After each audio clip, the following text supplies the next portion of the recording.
Ինչպես բնութագրել այն մթնոլորտը, երբ տարիների բարեխիղճ աշխատանքից հետո մարդիկ հանկարծ մի օր ստիպված են լինում կորցնել իրենց աշխատանքը, իրենց հաճելի աշխատանքային միջավայրը, փոխել իրենց կյանքը ամբողջովին,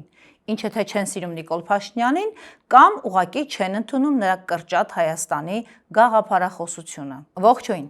ես Սյուզեն եմ Բադոյան։ Սկսել եմ նոր հաղորդաշար սոցիալական ոլորտի մասին։ Սա իմ երկրորդ թողարկումն է եւ ամեն անգամ իմ հաղորդումներում քննարկելու ենք ձեր խախտված իրավունքները սոցիալական ոլորտում, ձեր աշխատանքային իրավունքը, ձեր բարեկեցության իրավունքը, ձեր նորմալ ապրելու իրավունքը եւ այն իրավունքը, որ մարդը չի կարող եւ չպետք է կորցնի մասնագիտական գործունեությունը քաղաքական դրդապատճառով։ Բայց եկեք ընդունենք, որ պետական համակարգում, համայնքային կառույցներում մարդիկ սկսել են կորցնել իրենց աշխատանքը հենց քաղաքական հայացքների պատճառով, նաեւ արցախցի լինելու պատճառով։ Արցախի դրոշը մեքենայում ունենալու պատճառով օրինակ տուգանքներ են ստանում վարորդները։ Վերջին օրինակը մեր հարգելի գործընկերներից մեկն է, փաստաբան Լուսինե Մարտիրոսյանը։ Պետական եւ համայնքային կառույցներում եւ եթե ուշադրություն դարձնենք նաեւ դպրոցների, տնօրենների հաստիքներում նշանակումները կատարվում են հիմնականում քաղաքական հայացքներով պայմանավորված։ Այսինքն ավելի կարեւոր են ոչ թե նրանց մասնագիտական կարողությունները, այլ եւ ոչ թե հմտությունները, այլ քաղաքական համոզմունքները, այսինքն նրանց այսպես վերաբերմունքը առ գործող իշխանությունը, առ նրանց տարածած հայացքները Արցախի մասին, եկեղեցու, վեհապար հոր եւ ընդհանրապես քաղաքական մտածողության եւ վերաբերմունքի մասին։ Եվ սա ստեղծում է վախի մթնոլորտ, եւ սա ստեղծում է անարդարության զգացողություն բոլոր աշխատանքային միջավայրերում։ Սրան միացավ վերջերս նաեւ հեծը։ Այդ հեգեմոն կառույցում քաղաքական որոշումներով պայմանավորված նշանակումները սկսեցին խաթարել ներքին աշխատանքային մթնոլորտը։ Իդեպ դատարաններում բազմաթիվ են հեծից եկող աշխատանքից ազատման որոշումների քեյսերը։ Դրանք վիճարկվում են եւ վստահաբար վերականգնումներ կլինեն։ Իհարկե չգիտեմ վերականգնման որոշումներ կկայացնի ինքը Ռոմանոս Պետրոսյանը թե ոչ, այդուհանդերձ կա իրավիճակ, որ սա մի տեսակ քաղաքական այսպես ժանտախտի պես վարակ է դարձել գրեթե բոլոր հիմնարկներում եւ ինչպես տեսնում եք Գագիկ Ծառուկյանին պատկանող ընկերությունները, որոնք ընդամենը քաղաքական որոշումով, այսպես դատարանի դակած քաղաքական որոշումներով դարձան իբր պետական սեփականություն, շուտով այս ժանտախտը կմտնի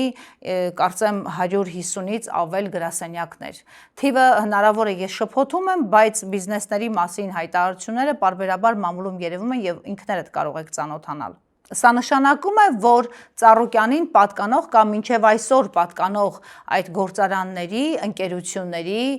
տարատեսակ գրասենյակների նոր աշխատողները կամ գործող աշխատակազմը, որի թիվը հասնում է առնվազն 15,000-ի, նրանք ստիպված կլինեն որոշում կայացնել աշխատանքը, թե ընտրել նոր քաղաքական համոզմունքներ։ Իհարկե չգիտեմ սա սրտով ինչքանով նրանց հոգեհարազատ կթվա, մանավանդ Ծառուկյանին գետնին տապալելու այդ ագրեսիվ տեսարաններից հետո եւ ընդհանրապես մեր կյանքում տեղի ունեցող վերջին իրադարձություններից հետո, բայց հաճախ մարդիկ ստիպված են լինում այսպես խաբելով, ձևացնելով, թե ստրկամտորեն համաձայն են ընդունել նոր ղեկավարի խաղի կանոնները, միայն թե չկորցնեն իրենց հացը։ Եվ սա ինչ որտեղ երևի թե հասկանալի է։ Իմ երկրորդ հաղորդման առաջին հյուրը արցախցի Գոռ Արվրդյանն է։ Նա եղել է Երևանի քաղաքապետանին ենթարկվող շտապօգնության ծառայության աշխատակիցը, բուժակը, բայց աշխատանքը կորցրել է նորից քաղաքական հայացքների պատճառով։ Համենայն դեպս ինքը այդպես է նկարագրում իր հետ կատարվածը, հետաքրքիրն այն է, որ շտապօգնության ծառայության ներսում տեղի են ունենում գործընթացներ, ինչ որ բարքեր են գործում, որոնց մասին ծպտված հանդուրժում կամ միգուցե չեն հանդուրժում այստեղ այնտեղ բողոքարկում են ապարդյուն աշխատակիցները, բայց օրինակ Գոռը այսօր համարձակություն կունենա դրա մասին խոսել մեր հաղորդման եթերում։ Գոռը 44-օրյա պատերազմում զոհված Համլետ Արվրդյանի որդին է, միակ որդին է եւ հիվանդ մոր միակ խնամակալը։ Գոռի աշխատավարձի հույսին է ոչ միայն հիվանդ մայրը, այլ նաեւ անչափահաս քույրը եւ ընտանիքի կացության պայմանները։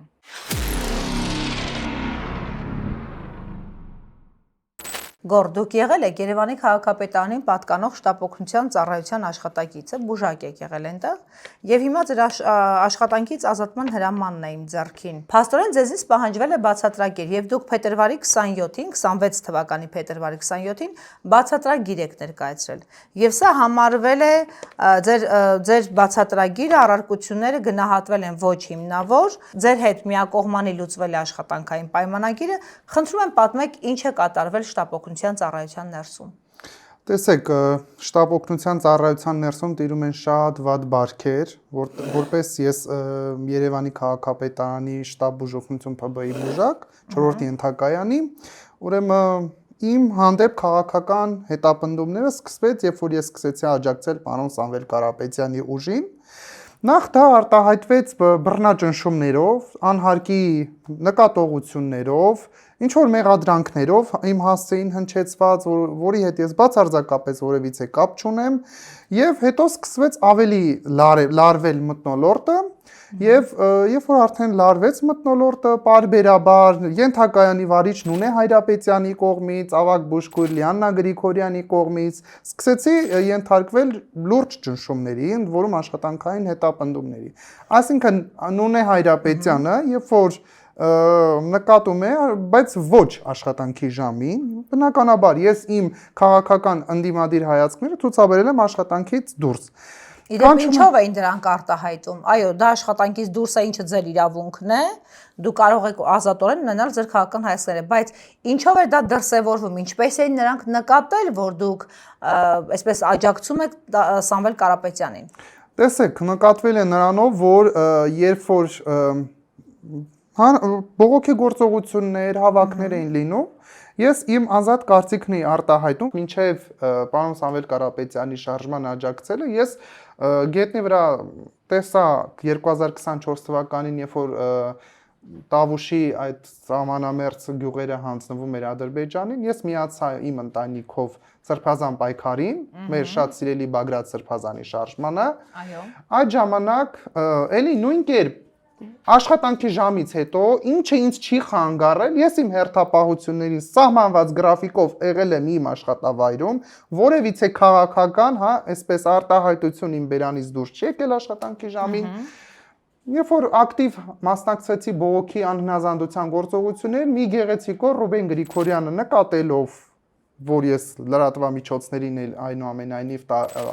արտահայտում եմ իմ ազատ քաղաքացիական դիրքորոշումը, կանչում է իր աշխատասենյակ ու ինչ-որ անհարկի մեղադրանքներ է հնչեցնում իմ հասցեին իբրև 4-րդ ենթակայանի։ Կարող եք ձեր երկխոսությունը հիշել։ Դե հիմա Դա Սրբազան պայքարի օրերին է։ Այո, դա Սրբազան պայքարի։ Փորձեք հիշել ձեր երկխոսությունը Ռուբեն Գրիգորյանի հետ։ Տեսեք, մեր երկխոսությունը եղել է հետևյալ կերպ։ Ռուբեն Գրիգորյանը ինձ կանչում է իր աշխատասենյակ ու ասում է, իբրև ես 4-րդ ենթակայանի շտապ օգնության վարորդ Ջոնին, ազգանունը չեմ հիշում, ծեծել եմ, ստիպել եմ գա ընդդիմության հավաքներին եւ վանկարկի Սրբազան վարչապետ։ Ինչը իմ անձի հետ բոլորովին չի ասոցացվում։ Ես չեմ էլ հիշում, որ Սրբազան վարչապետ վանկարկումներ հնչել են։ Այնուամենայնիվ իրենք այդպես են, որակում, որ ես ծեծել եմ աշխատանքի ժամին, քաղաքականությամբ եմ զբաղվել, աշխատակիցներին բռնի կերպով ստիպել են, որ գան ընդդիմության հավաքներին, ինչը իրականությանը որևիցե կերպ չի համապատասխանում։ Դուք ինչ ասացիք, ինչ փոխանցեցիք։ Ես փոխանցեցի Ռուբեն Գրիգորյանին, որ նման բան գոյություն չունի, եթե անգամ գոյություն ունի, ապա բերեք ապացուցեք, որ նման բան կա։ Ոչ ապացույց եղավ, ոչ առերեսում եղավ տնօրենի աշխատասենյակում։ Ինքը փոխանցում էր ինչ որ մեկի պատմածը ձեզ, այո, ինքը փոխանցում էր անունը հնչեցնեմ, ենթակայանի վարիչ Նունե Հայրապետյանի պատմածը, որ գոռը եւ Լիաննա Գրիգորյանի պատմածը ներկա ավակ բուժքույր, որտեղ 2024 թվականի հունիս-հուլիս ամիսներից արդեն ինքը ավակ քրոջ հաստիկներ զբաղեցնում։ Նրանք քանի որ տիպիկ իմ ողջամտորեն կասկածներն են, որ տիպիկ ԿՊ-ական են, իրենց համար, տեսեք, սա իմ համար զուտ ընդդիմադիր դիրքորոշում չի, սա իմ համար ազգային մտածելակերպ։ Դուք ինչ գիտեք ԿՊ-ական, այսինքն ներսում այդ անառողջ մթնոլորտը արդեն կար, աշխատողները իրար հանդեպ այսպես հատուկ վերաբերմունք ունեին։ Այո, ներսում այնուամենայնիվ կային աշխատակիցներ, անուններով Մանուշակ Եղիկյանով դիսպեչեր է աշխատում 4-րդ ենթակայանում, այդ ոնց հասկանամ, որ աշխատանքի ժամին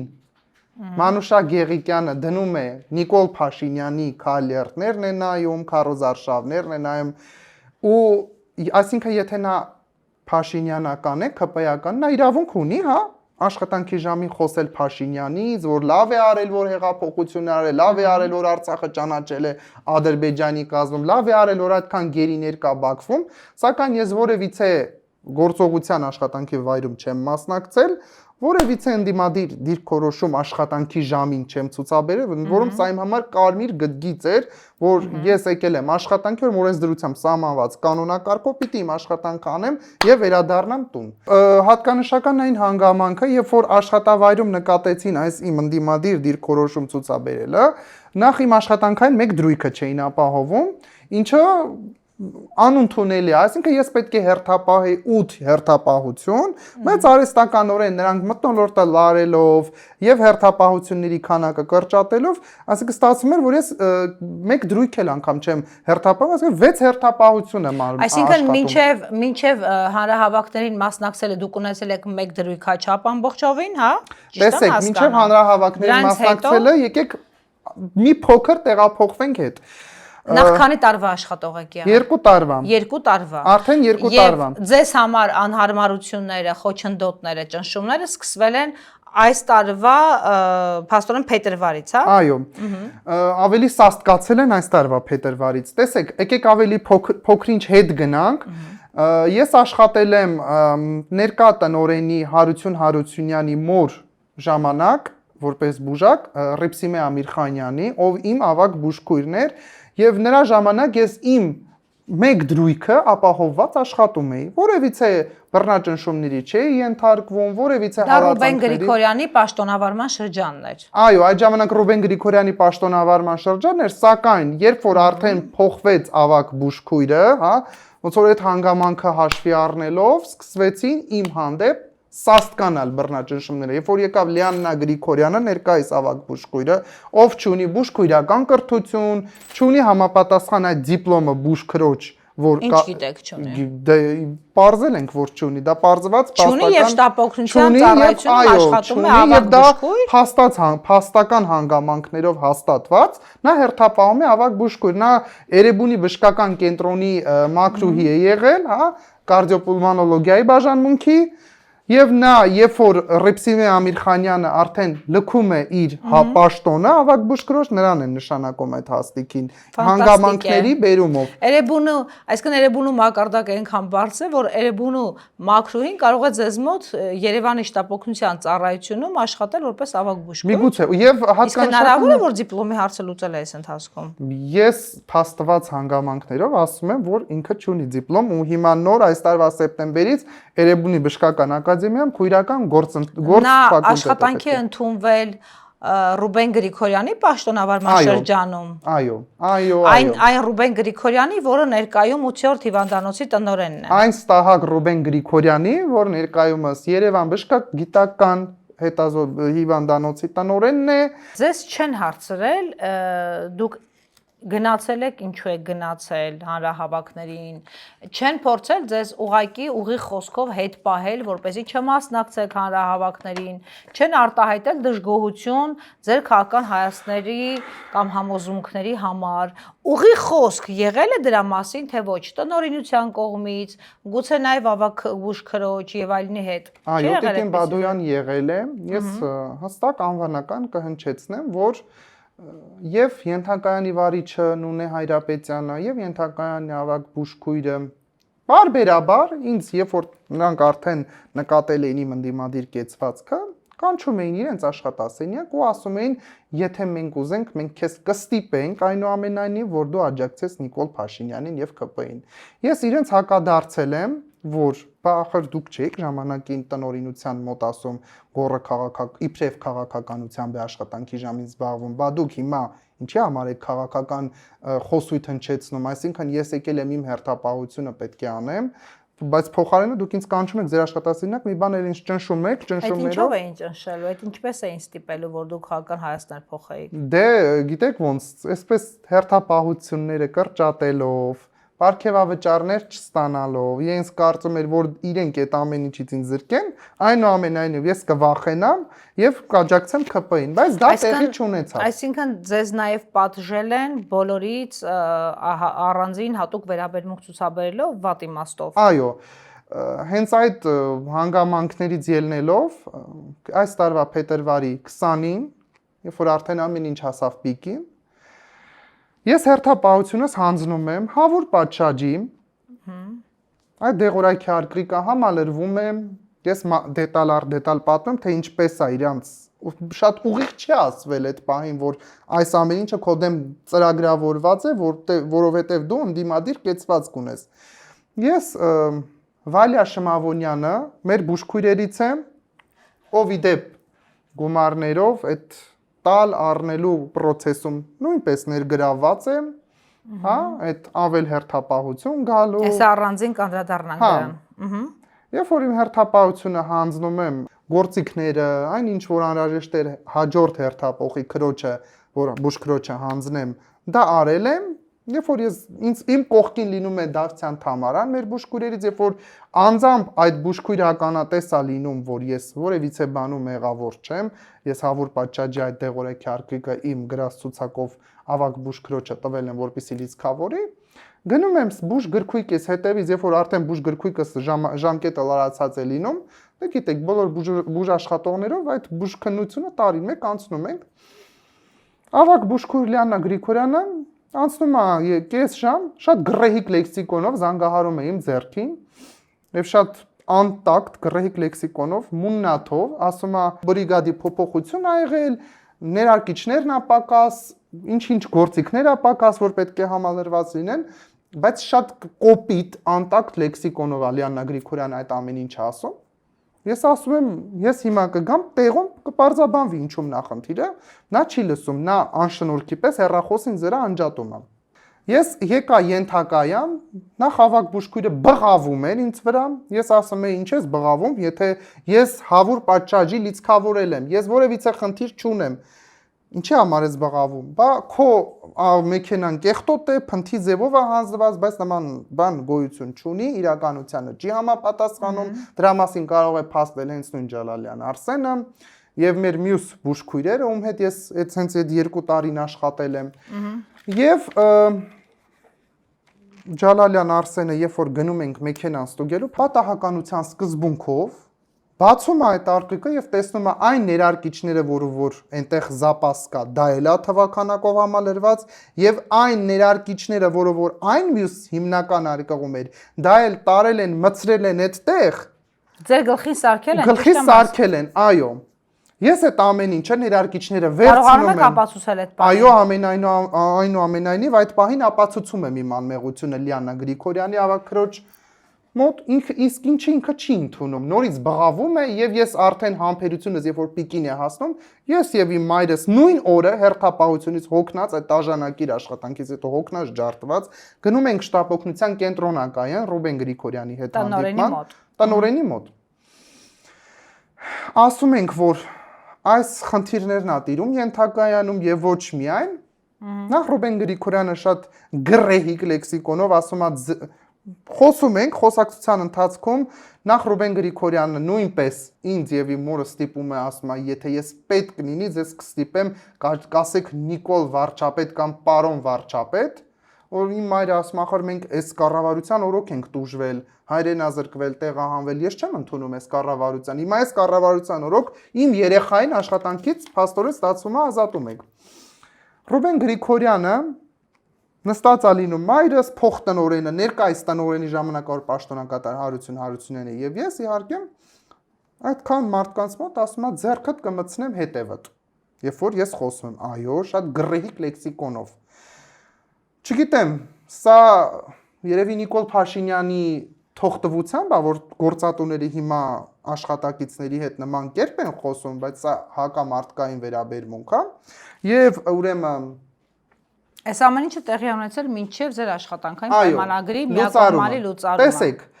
այս գործընթացը, երբ որ այդ նույն օրը տեղի է ունենում, նախ տնօրեն Ռուբեն Գրիգորյանը փոխտնօրեն ասում է շատ գռեհիկ լեքսիկոնով սրան տարեք, հենց հիմա տարեք կադրերի բաժին թող ազատման դիմում գրի դուրս գա, սրան չեմ ուզում տեսնել։ Երբ որ ես հակադարձում, որ ես այնուամենայնիվ ազատման դիմում չեմ գրելու եւ չեմ լքելու իմ սիրած աշխատանքը, Ռուբեն Գրիգորյանը շատ կոպիտ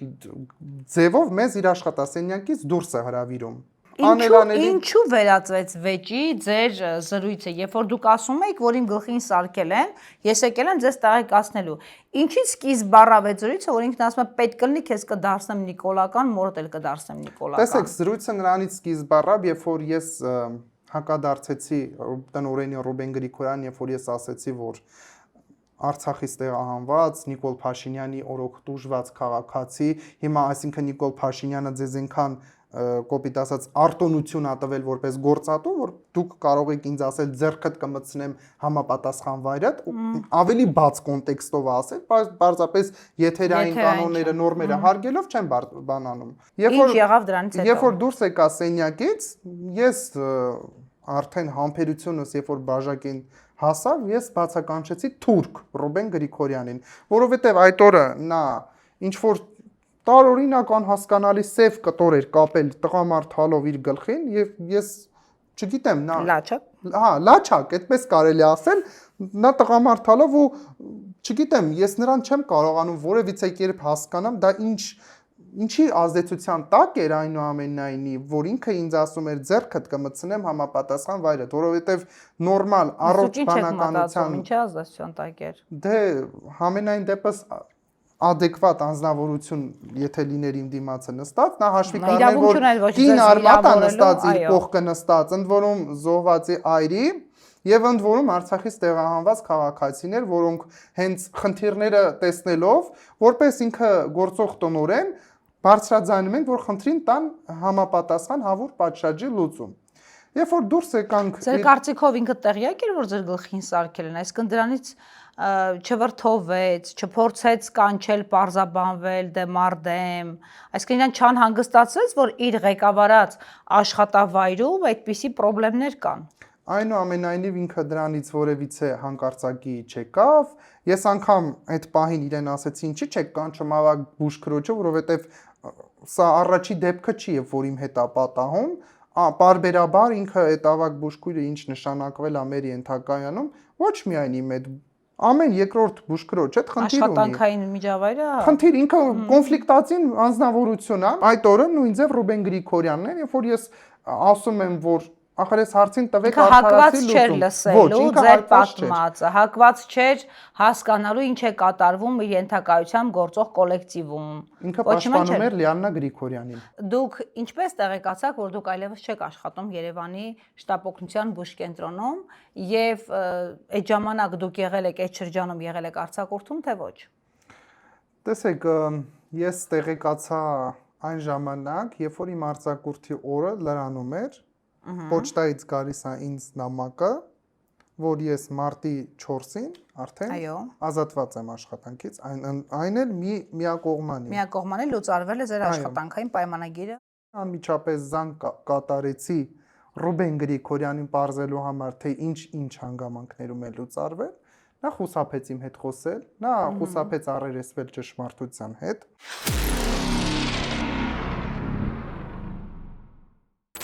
Դուք ասացիք, որ այնտեղ ինչ-որ բարքեր կան, որոնց մասին կուզեիք բարձրաձայնել։ Ինչ բարքերի մասին է խոսքը։ Տեսեք, ուզում եմ հենց այդ կետի վրա անդրադառնալ, որ անընդհատ, երբ որ դու ուզում ես աշխատես այդ կառույցում, այնուամենայնիվ, դու պետք է իրենց համար չգրված կանոն կար մի հատ էսպիսի, որ պետք է մասնակցեիր ինչ որ գործողությունների, այսինքն կոռուպցիոն բնույթի գործողությունների, դա ինձ համար համարում է շատ վատ բարք, վարք ու բարք։ Խոսում ենք առարկայական ու կոնկրետ։ Կոնկրետ։ Լիաննա Գրիգորյանը, երբ որ ավագ բուժքույրը, հա։ Այս վերջին ավագ բուժքույրը, գործողը։ Այո, գործող ներկա ավագ բուժքույրը մի օր կանչում է ինձ իր աշխատասենյակ։ Ես չգիտեմ, թե արդեն մեր հարաբերությունները լարված էին, առանձին միայնակ իր աշխատասենյակ։ Ու ինձ ասում է դուռը փակիր, փակում եմ դուռը, ասում եմ Դե մի այսպեսի բան ասեմ։ Ես քեզ որ ավել հերթապահություն կանչեմ, դու կարող ես ինձ գումարի թիվը ասում է Ինչու չեք ասում։ 20000 դրամ կարող ես ինձ տալ, որովհետև արդեն իմ հերթապահությունները նվազ քանակի ես աշխատում, այսինքն ստանում եմ 87000 դրամ աշխատավարձ, որը այս պայմաններում աշխատավարձ էլ չի կարելի համարել։ Երբ որ ես սկսում եմ արդեն իմ տոնը բարձրացնել, այնուամենայնիվ ասում որ ոնց կարա նման բան տեղի ունենա։ Գործարքեր առաջարկում, հա։ Արի ես քո իրավունքները քո վրա վաճառեմ, դու ինձ 20000 դրամ 20000 տուր, որպեսզի այո։ Որում այդ իրավունքները դու միջայտ ունեիր։ Համենայն դեպս մինչև քո քաղաքական Հայաստանի բացահայտումը դու ստաժդ նորմալ էր եւ դու կարողանում էիր աշխատել, չէ՞, հաստիքդ ամբողջական։ Մինչև իր գալը ես իմ ամբողջական հաստիքով Ռիփսիմի Ամիրխանյանի կառավարման ժամանակ հերթապահել եմ։ Եկեք սա ֆիքսենք։ Որ մերժեցիք, ինչ ասեց։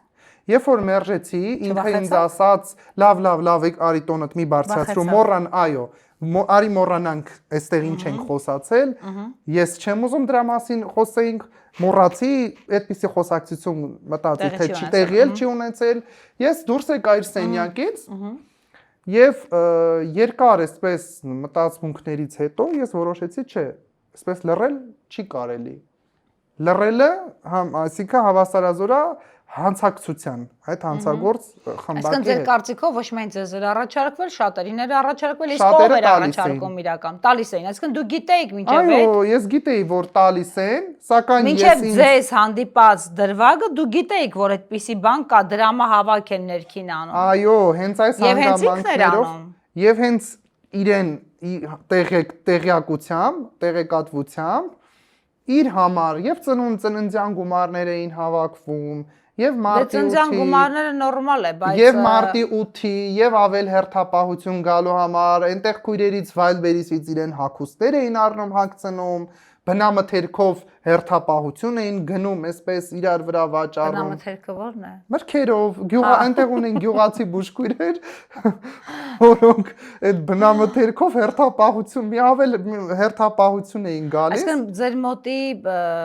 կոռուպցիոները ինքն էր, թե նաև վերևից այդպիսի պահանջ ու ակնկալիք է ձևավորվել, որ հերթապահություններ էին իրար տալիս։ Այնուամենայնիվ այդ պահանջն ու ակնկալիքը եղել է։ Ինչ գիտեք։ Դե ասում եմ էլի, կետ առ կետ ասում եմ, տեսեք, երբ որ նոր տարուն ինչ որ խոսակցությունները տարածում ա, որ բժիշկներից մեկը ասում ա, որ վարիչի համար 10000 դրամ պետք է հավաքվի, ավակ քրոջ համար 8-9000 դրամ, այսպես, հա, խոսակցությունը։ Ամանորյա նվերների համար։ Ամանորյա տոնակ։ Թե գումարի տեսքով էին դա տալիս։ Գումարի տեսքով, ընդ որում նաև այդ գումարը դու տալիս էիր Տիկին Բադոյան, դուք սա շեշտեք, հա, կարևոր շեշտադրում եմ, որ աշխատավայրում որևիցե խնդիր չունենաս, որ գործից չանեն, քո գլխին չսարքեն, որ իրանք թողեն։ Այսինքն, եթե դու հրաժարվում ես իրեն նոր տարվա նվեր գումարը տալ, հնարավոր է որ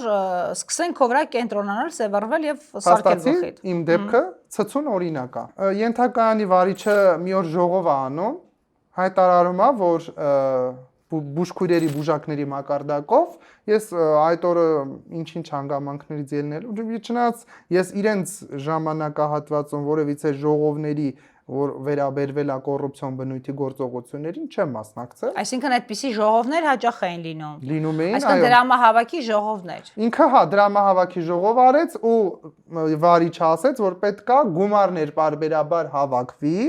հետո այդ գումարների չափերը ինչքան էին։ 10000, 20000, մինչև 20000։ Այսինքն ոչ թե ձեզ հարցնում էին թե ինչքան կկարողանաք տալ կամ ինչքան կցանկանաք տալ, այլ ֆիքսված թիվ էին ասում, այսինքն 20000, 20000-ը ում դեպքում էր։ 20000-ը ենթակայանի վարիչի դեպքում։ Ենթակայանի վարիչը ով է։ Նունե Հայրապետյանը, այսինքն ենթակայանի վարիչը այն անձնավորությունն է։ Ինչ որոշումներ են ընդունում իր լիազորությունների շրջանակները կայանում է նրանում, որ այդ գումարը դու եթե տալիս էիր, ինքը հետեւաբար ապահովում էր քո առողջ, այսպես ասած, աշխատանքային մթնոլորտը, ինքը ապահովում էր քո պարգևավճարների այդ ստացումը, ինքը ապահովում էր, որ դու գայիր լրացուցիչ ավել հերթապահությունների, որևիցե խնդիր դու չէիր ունենա այնտեղ, սենց ապահովագրված կլիներ լիարժեք։ Իսկ այդ պարգևավճարները ինչքան էին։ Ճիշտն ասած, ինձ հասած հավաստի տեղեկություններով այդ պարգևավճարը կազմում էր մի աշխատավարձի դրույքաչափով։ Այսինքն եթե ես հերթապահում էի Դրանք ինչ պարբերականությամբ էին տրվում այդ Դե դրանք պարգևավճարները։ այդ պարգևավճարները տրվում էին տոնական այդ, հա, առիթներով, հա։ Առնվազն քանի հոգի էին հավաքում այդ 20000-ները եւ ինչ առիթներով էին հավաքվում։ Ասենք մի տարվա մեջ առնվազն քանի հատ այտենց 20000-ների բազմապատկումներ կունենար։ Դե տեսեք, հստակ նշել չեմ կարող, բայց կարող եմ մոտավորապես ասել, որ 20-ից 30 հոգին, հա, այսպես ֆիքսված կարող են հավաքագրել։ Դուք եք հավաքագրել տալիս ձեր 87000 դրամից 20000 դրամ, որպեսզի նունան իրեն լավ զգար։ Ոչ։ Քանի անգամ չեք տվել։ Ես որևիցե անգամ չեմ մասնակցել այդ գործողություններին։ Բա փաստորեն դրա համար դուժել եք։ Եվ Այսինքն այդ կաշառքի միջոցներ, որպեսզի բոլորը ձեր տեղերը ստաբիլ պահեին, Եվ այո, եւ դա եւ ընդդիմադիր հայացքներն են նպաստել, հա, այդ ոչ բարենպաստ որոշումը կայացվի ու ինձ ազատեն։ Ուրիշ ում համար էին հավաքում այդ դրամները։ Հավաքվում էր ավակ քրոջ համար Լիաննա Գրիգորյանի եւ ողջամտորեն մենք ենթադրում ենք, որ Ռուբեն Գրիգորյանն էր նաեւ այդ հասույթից տրամադրվում։ Այսինքն այս սխեման, այս սիստեմը դրվել է Ռուբեն Գրիգորյանի կողմից, то есть տնօրենի կողմից։ Այո։ Սա կաշառքի միջոց էր, այսպես իրենք տալիս էին պարգևավճար, այդ պարգևավճարը կիսում էին, նորից վերադարձնում էին իրենց։ Կամ էլ ամբողջությամբ էին վերադարձում։ Կամ էլ այո։ Որտեվ եթե դուք պարգևավճար կարող եք առնվազն 3-4 ամիսը մեկ ստանալ կամ տոնական օրերին, այդ նույն տոնական օրերին էլ փաստորեն նույն հարթականությամբ ստանում եք այդ գումարների նվերները։ Ստացվում է, որ դուք ընդհանրապես պարգևավճարները հետ եք վերադարձնում իրենց, ճիշտ եմ հասկանում։ Այդ պարգևավճարներից ինչ որ հասույթ տրամադրում ենք ինչ որ մաս։ Այդ պարգևավճարը կարող լիներ աշխատանքային մի դրույքա չափով, Այսինքն 100,000-ից 20,000 եթե ասենք քո դրույքաչափը լինում էր 100,000 դրամ, քո հերթապահությունները այդքան Ատկատ էիք տալիս։ Հա, 20,000 դրամը 100,000-ից պիտի Հիմա սրանք շատ պատասխանատու եւ շատ վտանգավոր հայտարարություններ են։ Դուք ես վտանգավոր հայտարարություններ, օրինակ մեր եթերից հետո ենթադրում եմ, որ ձեզ անպայման դատի տալու փորձ կարվի, կամ ձեզ պատասխանատվության ենթարկելու կամ ձեզ հերքելու նվազագույնն եմ հերքելն ասում։ Չասեմ թե ֆեյքերի խմբերով ինչպես են փորձելու ձեզ պախարակել։ Դուք պատրաստ եք դրան եւ պատրաստ եք դատարանում ապացուցելու ձեր հայտնած տեղեկությունը, որտեղ սա իսկապես կոռուպցիոն սխեմայի մասին է։ Այո, ես պատրաստ եմ, ես իմ ցանկացած նախադասություն, ցանկացած բառ պատրաստ եմ հիմնավորելու այն ինչ որ ես եթերային այս տաղավարից հնչեցնում, դա համապատասխանում է իրականությանը։ Իսկ մարդիկ կողմ էին, որ այդ գումարները տային։ Հաճույքով էին տալիս այդ գումարները։ Տեսեք, այդ ժողովի մասին, երբ որ ես ասեցի, որ ժողովի դրամահավաքների Այո, դրամահավաք է, որ պարբերաբար բնույթ կրող, ենթակայանի վարիչը մի օր ժողովա հրավիրում, նախ ստանում է աշխատակիցների մի մասի դժգոհությունը, որ չհասկացա, այսինքն ինքը ավանդույթների մասին հայտարարության համար էր այդ ժողովը անում, թե ժողով էր անում, որ միանգամից բիրիկով հավաքեր գումարները։ Այդ հայտարարությունը պետք է նպաստեր այդ գումարների հավաքագրմանը։ Պետք է հավաքագրվեր կոնկրետ անձնավորության կողմից եւ կոնկրետ անձնավորությանը, հա, հասցվեր այդ գումարը ծրարներով։ Այդ անձնավորությունը որ հավաքում, ձեռքում հավաքվում էր այդ գումարը, Անահիտ Գևորգյանն է։ Այսինքն ավակ բժշկուհի։ Բժշկուհի Բժշկուհին Գևորգյանը։ Ահա։ Այդ գումարներից Անահիտ Գևորգյանը բաժին էր հանում եւ ավակ քրոջը եւ ենթակայանի վարիչին։ Հիմա այդ ժողովի ընթացքում, որ վերին էշելոնի համար պիտի փողեր հավաքենք, դժգոհություններ եղան։ Իսկ դա ինչպես արտահայտվեց։ Տենց ուղակի նեղացան, քիթը կախեցին, թե համարձակվեցին ասել, «Էս ինչ եք անում, եղբայր»։ Բուժքույրերի Ով էս որ դու որոշես, թե էս ինչքան նվեր պիտի անեմ։ Տեսեք, բուժքույրերը, երբ որ այդ ժողովը լինում է, իրենց ոնց ասեմ, ընդդիմանում են, հա, դիմադրություններ իրենց ցույց տալիս, որ մենք պատրաստ չենք, մենք ինչի համար, ասենք, կոպիտ ասած, ամենքս մի լուրջ ծախսի տակ մտածենք, մի հատ էլ մեր բան ու գործը թողենք, մտածենք, թե վարիչին ու ավակ քրոջը փող պետք է մեր բանից տանք, հա, աշխատավարձից, որ մեզ պրեմիա տան, որ մեզ ավել սուտ կա, բան հերթապահություն, հա, ապահովեն, ու ոմանց մոտ, որ ստացվում է այդ դիմադրությունը, նրանք ժողովից հետո լքում են այդ դահլիճը Ոմանք էլ որ դիմադրություն ցույց չեն տալիս, այնուամենայնիվ մասնակցում են այդ գործողություններին։ Այսինքն ոմանք ուղղակի բոյկոտում դուրս են գալիս, Ուղղակի ասում են չենք բոյկոտում են, տալիս հա, փող։ ժողովից հետո դուրս են գալիս ու ասում են, որ մենք չենք մասնակցելու այդ Իսկ այդ ոմանքը շատ էին։ Կան Մի 10-ի հասնում են գոնե։ 15 Հետո ինչ հոգու տեղի սահմաններում։ Ինչ տեղի ունեցավ այդ ժողովից հետո։ Հետո տեղի ունեցավ այն, որ մեր ենթակայանի բուժքույրերից Մարգարիտա Իսրայելյանին, երբ որ բժիշկներից մեկը ասում է, որ դու պետքա, հա, այսքան գեղանուշ է, ընդ որում այդ բժշկուհին ասում է, դու պետք է այսքան գումար տաս, որ ես վարիչին հատկացնեմ տոնական ծննդյան թե նոամանորյա ինչ որ միջոցառումների համար, Մարգարիտա Իսրայելյանը դիմադրություն է ցույց տալու, ասում է չեմ տալու, ինչի համար եմ տալիս ես այդ գումարը։ Լևոնովնա Հայրապետյանը ենթակայանի վարիչը իր զուգարանն է մաքրել տալիս Մարգարիտա Իսրայելյանին։ Այսինքն, եթե դու չես համաձայնում գումար տալ կամ միանալ դրամահավաքին, մեր ուզած չափով նշանակում է դու պետք է պատժվես զուգարան մաքրելու։ Մաքրուհի չկար, այսինքն բուժքույրը պետք է գնար մաքրուհի։ Բուժքույրը եւ այո, ես հենց այդ օրը հերթապահ երբ որ Մարգարիտա Իսրայելյանը զուգարանը, հա, վարիչի մաքրեց, սենյակը մաքրեց, հա, որբիսի ոնց հասկացա խույս տա այդ աշխատանքային պայմանագիրը լուծարվելու գործընթացից։ Բայց սա շանտաժի ձև էր։ Սա տիպիկ շանտաժի ձև էր։ Միջոց էր։ Եվ ես միակ աշխատակիցը չեմ, որ լուծարել են իմ աշխատանքային պայմանագիրը, ինձանից առաջ տարիուկես առաջ նորից ընդդիմադիր հայացքների համար եւ այլ հանգամանքների բերումով ազատեցին Մարգարիտա Իսրայելյանին բուժքույր, որը պրոֆեսիոնալ բանիմաց բուժքույր է։ Մարգարիտա Իսրայելյանի պարագայում ում որ տարիուկես առաջ են հեռացրել աշխատանքից, նա 2023 թվականին կհիշեք սեպտեմբերի 19-ին, երբ որ Արցախում իմ հայրենիքում տեղի ունեցավ այդ ռազմական գործողությունները, Մարգարիտա Իսրայելյանը այն եզակի բուժքույրերից է, կամովին իր պատրաստակամությունն է հայտնել գալ Արցախ, Ստեփանակերտ եւ տեղափոխել վիրավոր քաղաքացիներին Հայաստանի Հանրապետություն շտաբ օգնության մեքենայով եւ երբ որ Մարգարիտա Իսրայելյանը գալիս է արդեն հասնում է Երևան եւ Ռուբեն Գրիգորյանի աշխատասենյակ է հրավիրվում, դուք կարող եք ինքներդ էլ, հա, դրա մասին կփաստի նաև Մարգարիտան, որ Ռուբեն Գրիգորյանը կանչում է աշխատակիցներին եւ ասում է, որ Մարգարիտա Իսրայելյանը ադրբեջանցիների ագենտ է համարվում։ Եվ մի քանի այլ բուժքույր, ովքեր իրենց պատրաստակամությունն են հայտնել մեր հայրենակից, վիրավոր հայրենակիցներին առաջին բուժօգնություն ցուցաբերել։ Ինչի համար էր շտաբ օգնության ծառայությունով այնտեղ աշխատած մարդուն ասում դավաճան կամ ագենտ։ Անհարկի, անհիմն մարդկանց ասում է դուք Ադրբեջանի ագենտ եք, կանչում է աշխատակիցներ, ինչ որ այսպես գործողություններ է մարդկանց փորձում է որակել, որ ինչ որ ագենտություն, ինֆորմացիաների արտահոսք այսինքն ինքը միանգամից մեղադրում է առանց փաստական հանգամանքների, առանց հարցուփորձ անելու։ Ինչպես իմ պարգևատրելու փոխարեն մեղադրում է։ Կարող ենք մենք խոսել հիմա Մարգարիտայի հետ։ Այո, կարող եք։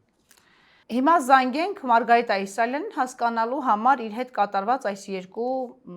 ոչ նորմալ միջադեպերը երբ են տեղի ունեցել, ինչ հանգամանքներում եւ ինքը պատրաստվում է իրավունքները պաշտպանել դատարանում դատական ընթացակարգով։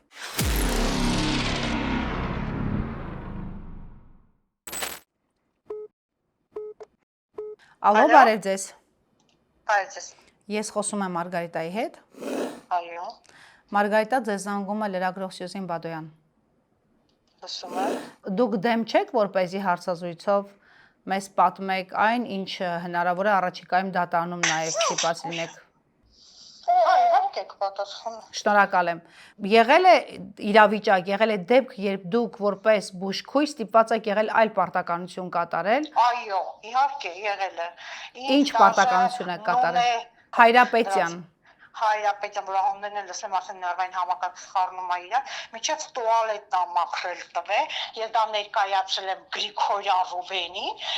դրան պլյուս ես որպես բուժքույր 23 թվականին միջև Ղարաբաղի օկուպացված Ստեփանակերտ եմ ոտտրել 41 բրիգադով։ ամբողջ դեղորայքը 41 բրիգադի ես ինքս Երևանի հիվանդանոցի դեղային բազայից դեղորայքը մի մեքենա ես եմ ստացել մենակով, ամբողջ դեղորայքը հաշվարկով ամեն ինչ մենակը ստացել եմ, գնացել ենք օկուպացված Ստեփանակերտ 23 թվականի սեպտեմբերի 23-ին եւ 26-ին մտել ենք Ստեփանակերտ։ Դուք կամավորագրվել եք օգնելու վիրավորներին։ Այո, իհարկե, իվելով հիվանդներ եմ տեղափոխել Երևանի հիվանդանոց։ Երևանի բուժ հաստատություն, այո։ Դրանից հետո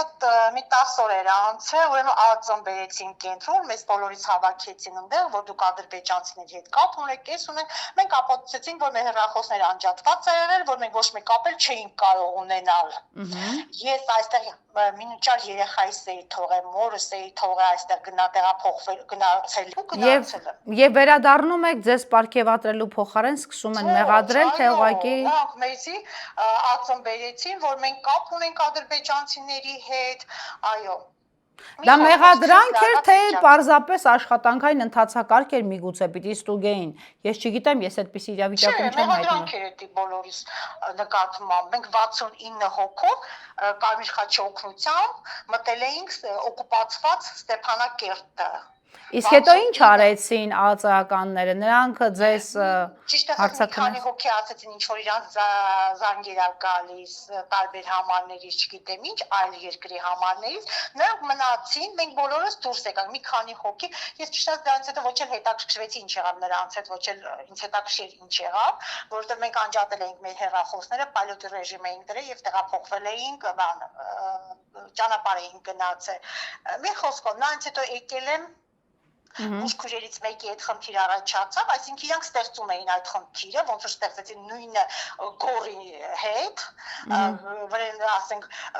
ներարգիչներն էին պահել, մի խոսքով իրավունք չուներ գորը այլ կուսակցության բանաներ ամինչա աջակցեր կամ քաղաքական համազունքներ ունենալ։ Ձեր պարագայում ինչ պատճառով էին սկսել այս լարվածությունները եւ ինչու էին ձեզ ասում գումար հավաքեն։ Ես թույլ չէի տալի, որ գումար հավաքեն։ Իսկ այդ գումարը ինչի համար էին հավաքում եւ ով էր հավաքում։ Իրանց համար։ Իրանք այնտեղ քույրեր կան, որ իրանց դուր է գալի գումար տան, որտեղ իրանք գիտելիք չունեն, այդ գիտելիքի պակասի համար իրանք գումար էին տալի, որպեսզի բերաններն իփակվեն, իրանք թերությունները չբարձրաձայնվի։ Իսկ ես թերություն չունեի։ Դուք երկարամյա աշխատող եք եղել։ Սկորիում։ Այո։ Չէ, սկորում համարը 4 տարի եմ աշխատել, այդքան երկար չի սկորիս աշխատանքը։ Հիմա դուք այլևս չեք աշխատում, ինչից հետո։ Իրանք նույնը գումարի համար դրամահավաքների նույն, այո, մինչև տուալետը մաքրել տվեց, նախ Երևանու կարդիոլոգիայի մայրապետին, զուգարամաքրողին բերեցին մեզ ավակ բուժքույր։ Այո, նրան, որսկի առաջի դասային հարցնեին նրան ինչ անարգին ինչի համար նա չէր կարող պատասխանել, դա ինչի համար անտարբեր այդ դեղորայքը, պրիմիտիվ բան անարգինը, որ բոլորը օգտագործում են։ Իսկ այդ դրամահավաքները ինչ պարբերականությամբ էին տեղի ունենում։ Իրանք հաճախակի հավաքում էին, կապ չուներ, ամեն մի սկզբանից իրանք կարող էին հավաքել։ Ինչքան, մոտավորապես ինչքան էր այդ։ 5000 են հավաքել, տարբեր Ավելի մեծ գումար հավաքվել է։ 20 են հավաքել են, իրանք ինչ ձեռատալի հավաքել, ունենք բան այնտեղ անինչա, հիմա այդ բժշկու անունը հիշեմ, որը բերել է Լևոնովնան իր հետ, կռիվարեց, որ 10000 բժիշկները տան, 5000 քույրերը, ամեն ամիս վարիչին պիտի հավաքեն տան, վարիչի բերած բժշկուհին է, նախ եւ լարդինատրա բժշկու էլ չի ինքը, այո, հիմա հիշեմ դրա ազգանունը ճիշտն ասած։ Իսկ այդ դրամները բոլորը միասին հավաքում էին եւ ամեն ամիս տալիս էին 10000-ական դրամ։ Իրանք ստիպում էին, որ մենք հավաքենք, ես այդ բժշկուն։ Իսկ ինչու եք տանը նստած, ինչու ազատվեցին ձեզնից։ Ես ներկայացրել էի Գրիգորյանին, որ գումարը հավաքում, իմ հետի Անան եւ Ժաննան, որը որ գումարներ իրանք ասել էին հավաքելու ենք տանք, դրանք դեպ բան արեցին, որ մենք ոչ տես խոսակցություն եղել է, ոչ մի բան, Գրիգորյանի, այո։ Այսինքն տնօրինություն հասավ ձեր դիմադրելու մասին բողոքը, հա։ Այո, տնօրենն էլ բան արեց, լուծարեց պայմանագիրս։ Հասկացա։ Իսկ մի հարց էլ, դուք ինչու ստիպված եղաք մաքրել զուգարան, չկար մաքրուհի, Աշխատանքից համար, որպեսզի աշխատանքս չկորցնեն, որպեսզի ձեր աշխատանքը չկորցնեք։ Այո, աշխատանքս չկորցնեն։ Լավ։ Սակայն նրանք այնքան տականք էին, որ էլի կորցրեցի։ Քրեական գործը հարուցվել արդեն մի քանի ամիս է, եւ նրանք աշխատում են։ Լավ, քրեական գործ հարուցվել է, դուք տուժող ճանաչվել եք այս քրեական գործի շրջանակներում։ Դեռ չենք հարցաքնվել ճիշտ։ Դեռ չեք հարցաքնվել։ Երբ որ դուք Ռուբեն Գրիգորյանին բողոքեցիք եւ տեղեկացրիք, որ այսպիսի բարքեր կան, ինձ շանտաժ են անում եւ գումար են հավաքագրում, ինձ ստիպում են իմ գործառույթներից դուրս, իմ լիազորություններից, պարտականություններից դուրս պարտականություն կատարել, ասենք մաքրուհի եւ այլն։ Հիմա այսպիսի դեպքերում նկատողություններ էլ չստացան այս մարդիկ, ովքեր Ոչ, իսկ այլ մարդկանց դիմել եք, օրինակ քաղաքապետ Ավինյանին, պետական վերահսկողական ծառայությանը, չեք դիմել։ Ինչու չեք դիմել։ Ինչ եք մտածել, որ չեք դիմել։ Կարապետյանին եմ դիմել, ինձ Առողջապահության վարչության պետին, քաղաքապետարանի, եւ ինչ ճանապարհով եք դիմել։ Ինքը պատասխանել էր, որ ճիշտ է գտել, որ ձեզ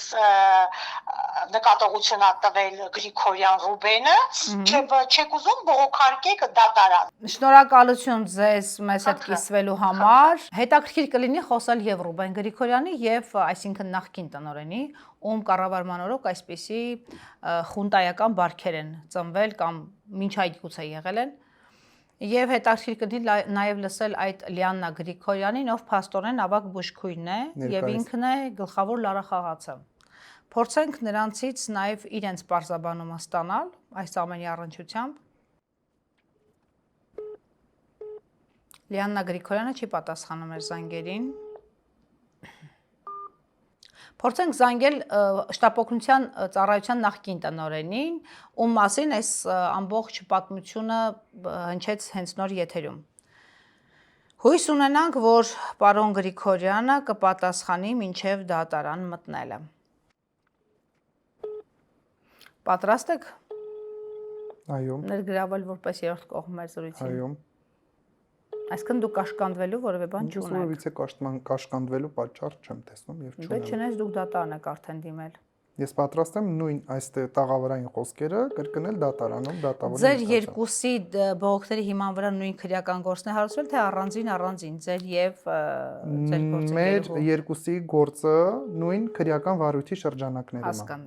Հասկացա։ Տիկին Բադոյան։ Պարոն Գրիգորյանը եւս չի պատասխանում։ Եթե նա հետ զանգ կանի, ես բնականաբար այդ զանգը կձայնագրեմ եւ կհեռարձակեմ մեր հաղորդման շրջանակներում։ Շնորհակալ եմ Գոր, շնորհակալ եմ առաջին հերթին ձեր կամքի համար։ Շնորհակալ եմ ձեզ սկզբունքայնության եւ մինչեւ վերջ գնալու տրամադրվածության համար, ձեր համառության համար։ Շարունակեք ձեր գործունեությունը